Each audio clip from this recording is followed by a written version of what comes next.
Y este tipo, este López, yo les voy a decir una cosa.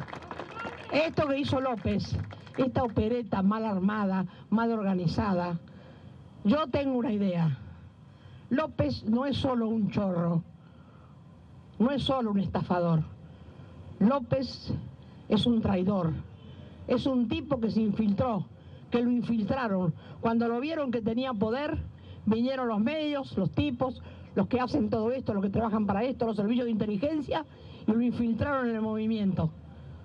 Y lo infiltraron en el kirchnerismo, para que fuera robando. Y ahora hicieron todo este aparato que da vergüenza.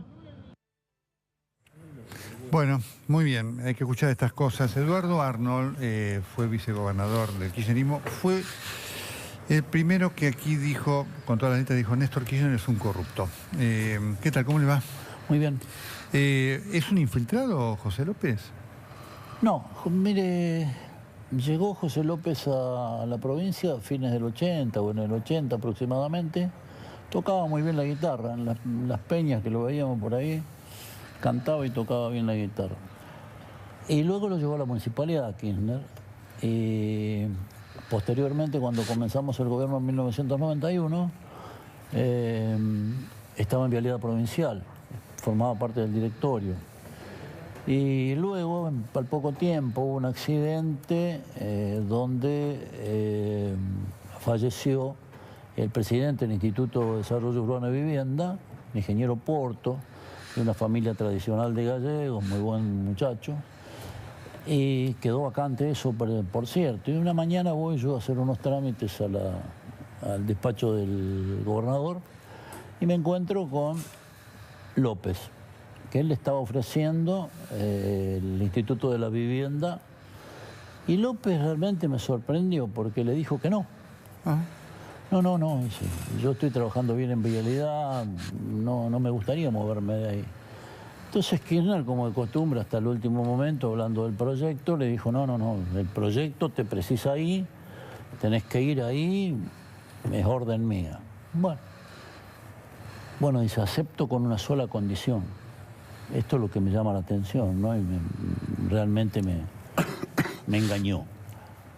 Dice: bueno, yo acepto, pero me sacás toda la banda de Julio Devido del instituto. Ah, caramba, ¿así le dijo? Así le dijo. Me acuerdo como si fuera hace 10 minutos. Supongo que alguien le habrá sacado de mal. Lo cierto es que asumió en el instituto y estuvo allí hasta que vino a Buenos Aires. Pero no era un perejil, era un dragoneante de un equipo de soldados que tenía Devido en distintos lugares, y que empezaron a trabajar muy, pero muy fuerte y a recaudar grande cuando vinieron al orden nacional. Entonces, así como Jaime aportaba directamente, siendo que institucionalmente dependía de Devido en el Ministerio de Planificación, iba y le aportaba valijas todos los días, que supuestamente eran llenas de dinero, porque al poco tiempo de salir Jaime del despacho, se tomaba el helicóptero Kirchner y se iba, con una cartera de esas de cartero de los tiempos nuestros, de suela. Sí. Todas las veces que fui yo lo encontré a Jaime en ese caso. El caso de López también era uno de los que manejaba absolutamente todo el tema del manejo de la obra pública, que ocupaba el lugar de un ingeniero que tenía en Río Gallego, que se murió, que le acomodaba todas las licitaciones, el ingeniero García. Ajá. Primero estuvo en Vialidad, lo echó el presidente, después estuvo en Servicios Públicos, lo echó el presidente, y luego formaba parte del CIMOP,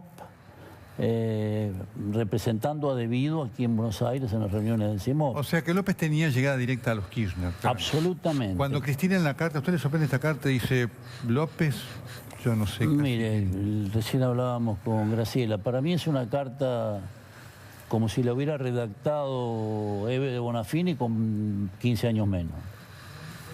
Es más o menos lo mismo.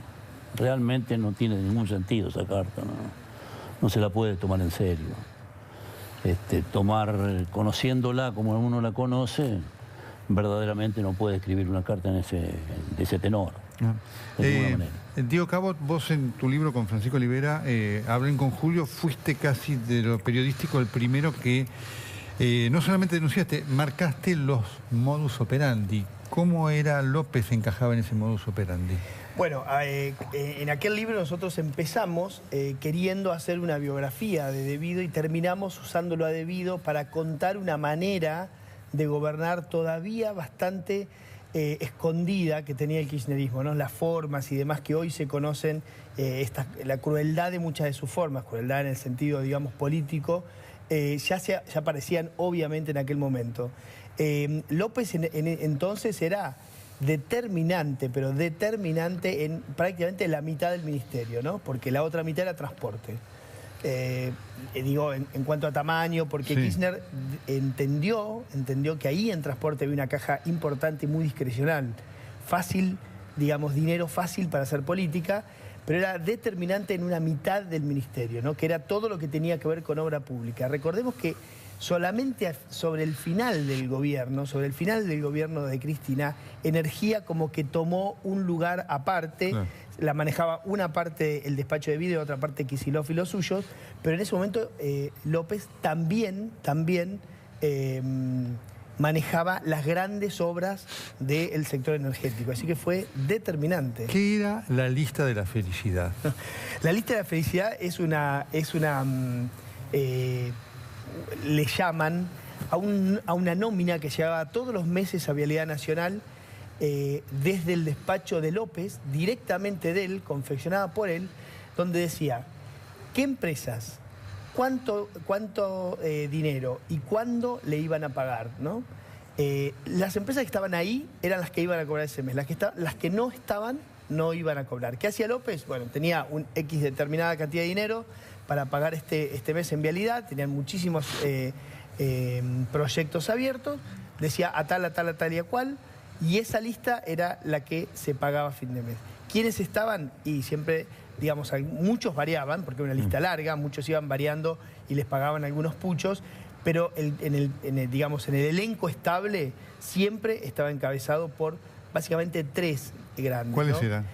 Austral Construcciones y todo el imperio, digamos, y todas las que están Cani Costilla y demás, todas las que pertenecen al imperio de Lázaro Báez. CPC, que es la de Cristóbal López, que tenía una relación quizás mejor Cristóbal López con José López que la que tenía Lázaro Báez.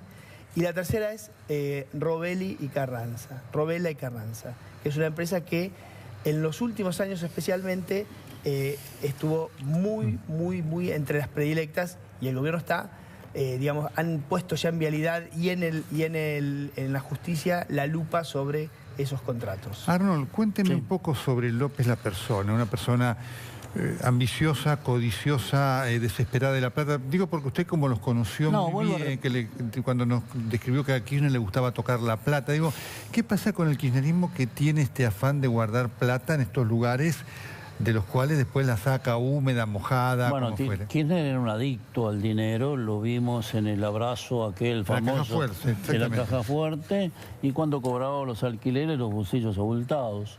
Pero de todas maneras, el caso de López, para centrarnos bien en el caso, no es solamente López. Acá tenemos que acordarnos de muchos, porque en el equipo de De Vido habían por lo menos 7, 8 funcionarios, estaba Barata.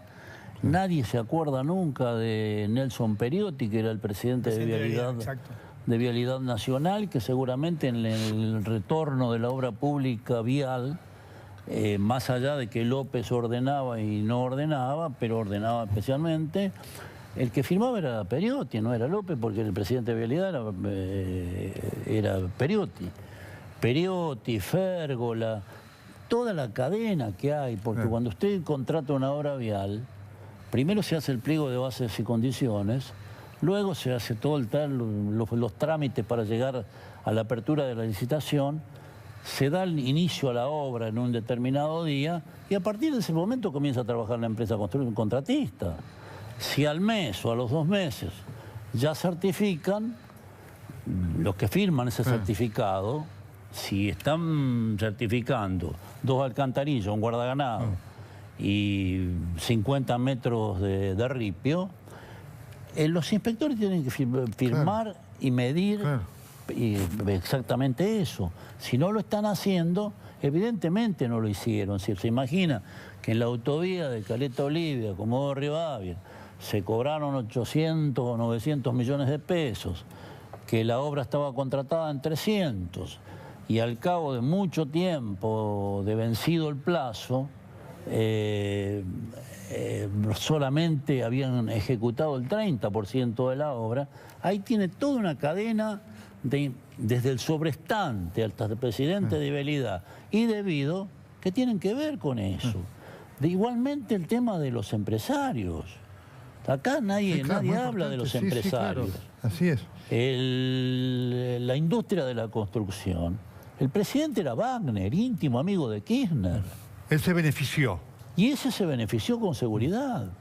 Entonces todas esas cosas tienen que analizarse. Por supuesto. Ya el delito precedente está puesto.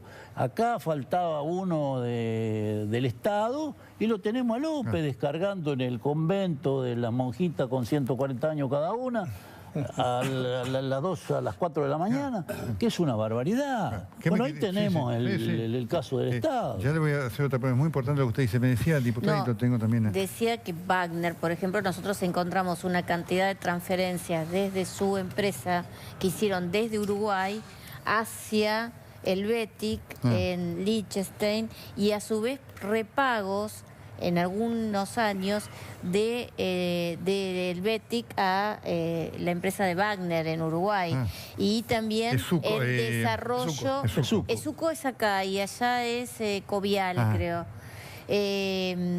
Pero a su vez el desarrollo inmobiliario muy importante que hicieron en Uruguay y que nosotros sospechamos que tiene que ver con también lavado de dinero, así como fue la compra del campo del Entrevero, donde también Wagner fue uno de las cuentas por donde pasó el dinero. Nelson, una cosa muy pequeña. En Uruguay se pagaban coimas y viajaban funcionarios del Ministerio de Planificación Federal cercanos a Debido, viajaban a buscar coimas a algunos hoteles importantes de Uruguay. O sea, se depositaban las coimas ahí. No, se pagaban en efectivo en hoteles de Uruguay. Yo sobre ese mismo punto diría que si pudiera uno hacer un trazo muy rápido, la corrupción que precedió al 2000, la corrupción que se generó durante sobre todo el periodo de Menem, a través del desguace del Estado, la venta de las empresas, las concesiones, que todo era dinero, diríamos, como ingresaba al país, como se trataba de capitales extranjeros, las comisiones, las coimas quedaban en el exterior y después ingresaban al país a través de Montevideo, etc. Correcto. Aquí la característica de la corrupción acá es cash. ¿Y por qué es cash? Porque a partir del 2001 la plata hay que hacerla acá. Y entonces ahí es donde empezamos con el famoso sistema de la boleta trucha. La boleta trucha en el caso de Skanka, donde Skanka tuvo que pagar casi $1.000 millones reconociendo de que había habido coimas para poder ingresar nuevamente en el Wall Street y en las bolsas. Para acá no hubo una sola persona condenada. Pero después fue insuficiente esto, la boleta. Todo el sistema, el engranaje de la obra pública producía, sea porque había sobreprecios, porque había redeterminación, porque había adelantos, porque había realmente un pozo de corrupción que paralizaba inclusive la propia realización de las obras, hacía que la acumulación fuese en efectivo. Y en los subsidios pasaba lo mismo. Y también en los programas sociales. Aquí había un circulante de corrupción enorme que se monetarizaba, ese que dolarizaba. Y en ese sentido hay que pensar muy bien si el cepo no era un elemento importante para que pudiesen haber un circulante de divisas que puedan ser capturadas por los fondos de la corrupción.